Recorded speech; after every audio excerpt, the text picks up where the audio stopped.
ingredientes interessantes desta receita que, colocados em prática, nos ajudarão a termos uma vida vivida na sua plenitude, uma vida abençoada. Eu quero que você acompanhe comigo estes passos, eu quero que você anote os ingredientes desta abençoada e próspera receita.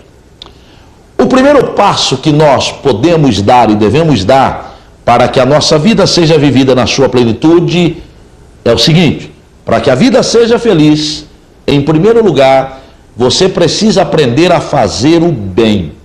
Ou seja, é necessário que nós sejamos generosos. A generosidade gera benefícios para que desfrutemos desta vida abençoada. O apóstolo Paulo, quando escrevia a sua carta aos irmãos, aos Gálatas, ele deixou uma expressão muito clara no capítulo 6, verso 2. Ele diz: levai as cargas uns dos outros. Ou seja, não permita que o seu irmão carregue os problemas, as cargas, as dificuldades da vida sozinho, mas estenda a sua mão, empreste o seu ombro para ajudar o seu irmão a levar as suas cargas. O próprio apóstolo Paulo, ele viveu o que ensinou. Quando ele escrevia à igreja que estava em Corinto, na sua segunda carta, no capítulo 12, verso 15, Paulo diz: assim, de boa vontade, por amor de vocês, meus irmãos, eu me gastarei, ou primeiro, gastarei tudo o que tenho e também me deixarei gastar pessoalmente.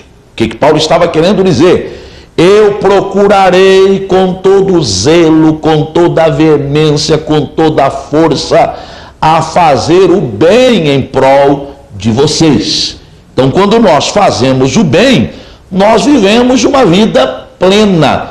Tanto é que o apóstolo Paulo, depois de tanto praticar o bem, ele chega lá no finalzinho da sua vida e ele diz: olha, combati o bom combate, acabei a carreira e guardei a fé.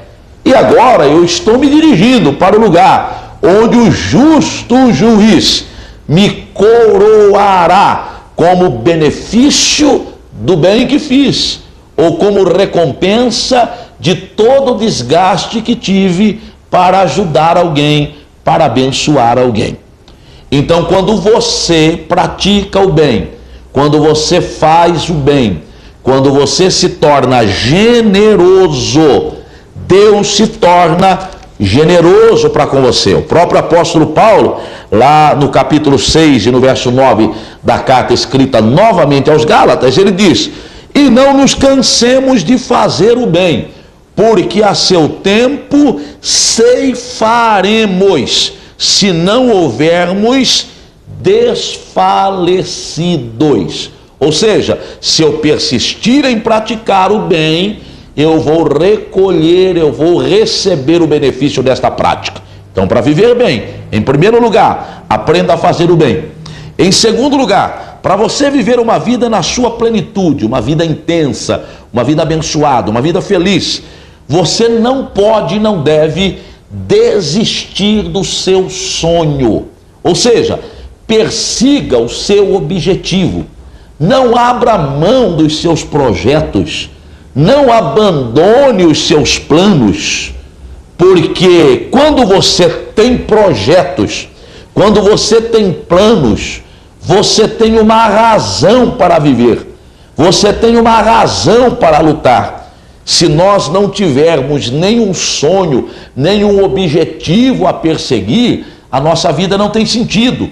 Mas quando nós temos um sonho, quando nós temos um objetivo, tudo o que fazemos faz sentido. Você não deve, em hipótese alguma, abandonar os seus projetos, ainda que as circunstâncias não lhe sejam favoráveis, ainda que pessoas se levantem tentando fazê-lo desistir dos seus planos ou dos seus projetos. você não deve abrir mão deles. Jó deixou uma expressão, algumas expressões registradas aqui no seu livro, de maneira muito interessante. Quando Elifaz acusa Jó de diversos pecados, ele o exorta ao arrependimento. E aí há uma expressão muito interessante aqui no livro de Jó, no capítulo 22, a partir do verso 21, ele diz, une-te, pois, a Deus e tem paz, e assim te sobrevirá o bem. Ele diz ainda mais, aceita, te peço, a lei da sua boca e põe as palavras do Senhor no teu coração. Então amontoarás ouro como pó e ouro de Ofir como pedra dos ribeiros. Porque então te deleitarás no Todo-Poderoso e levantarás o teu rosto para Deus. E tu orarás e ele te ouvirá. E determinando tu algum negócio, ser-te-á firme, e a luz brilhará nos teus caminhos. Ou seja, quando você tem um projeto, quando você tem um plano, quando você tem um sonho, e você coloca este sonho diante de Deus, deixando de lado os obstáculos, não dando ouvidos àqueles que se levantam para fazê-lo desistir do seu sonho, mas clamando a Deus e sendo firme a respeito daquilo que você determinou fazer, a luz brilhará em teu caminho. Ou seja, Deus iluminará a sua mente, Deus esclarecerá a sua mente com relação ao caminho que você deve trilhar para fazer com que os seus sonhos se tornem realidade.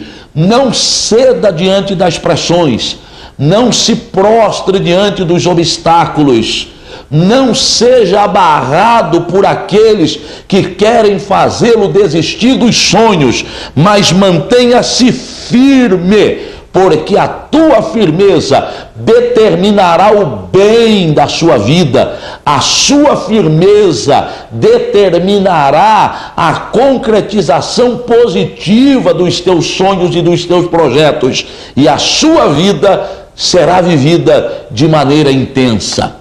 Mas vamos em frente, há um terceiro passo que você precisa dar para ter uma vida abençoada, para ter uma vida melhor. É cultivar a espiritualidade. O ser humano hoje se tornou extremamente materialista.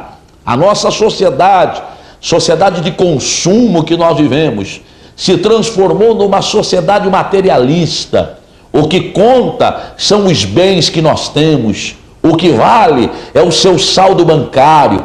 O que conta é o dinheiro que você tem no banco. Quem faz de você alguém é o limite do seu cartão de crédito. E na verdade não é isso que conta para uma vida feliz.